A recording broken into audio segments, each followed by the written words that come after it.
Some of the risk factor for diabetes is if you have pre-diabetes or if your doctor mentioned that you have borderline diabetes.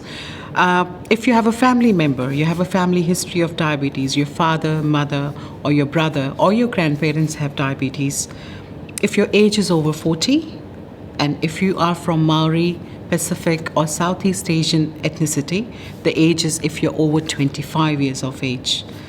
And another risk factor is the polycystic ovary syndrome, which is called PCOS. And then if you have diabetes during pregnancy or you have delivered a large baby, it's kind of warning sign that you may get diabetes in the later stage of your life. And if you have a history of high blood pressure, heart attack, or stroke, and if you take medications for any illness like schizophrenia or bipolar disease, and above all, if you're overweight with a large waist size, for females it's more than 80 centimeters, and for men it's 94 centimeters. But if you are from a Southeast Asian origin, especially for men, if your waist size is 89 centimeters or more than that, you are at the high risk of having diabetes. So if you have a big belly, big waist size, you are actually at the high risk of having diabetes. Pacific and Māori eat a lot of carbohydrates, a lot of taro, a lot of bread, a lot of rice. And obesity is a result of just eating too much food, foods high in fat and high in sugar. But what happens if you're obese due to bad eating habits and a lack of physical activity is that you start to form a layer outside the body cells, okay?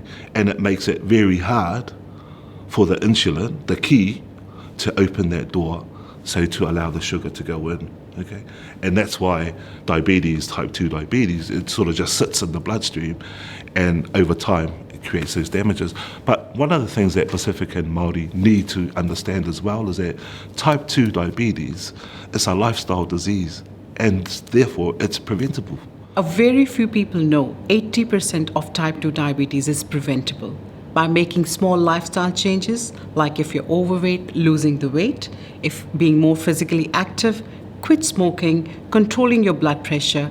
By making all these small changes, you can actually lead a life free from diabetes. I think diabetes is one of those diseases that now has no boundaries. It's not an old person's disease.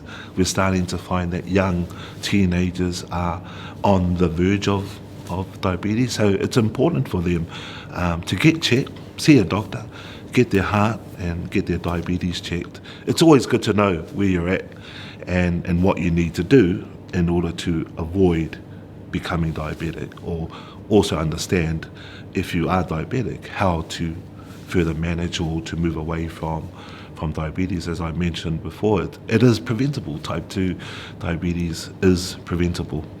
And especially if you have pre-diabetes or so-called borderline diabetes, you can actually revert it back. By making all these small lifestyle changes, you can actually prevent yourself to getting into type 2 diabetes. But if you want to revert it back, you have to act now.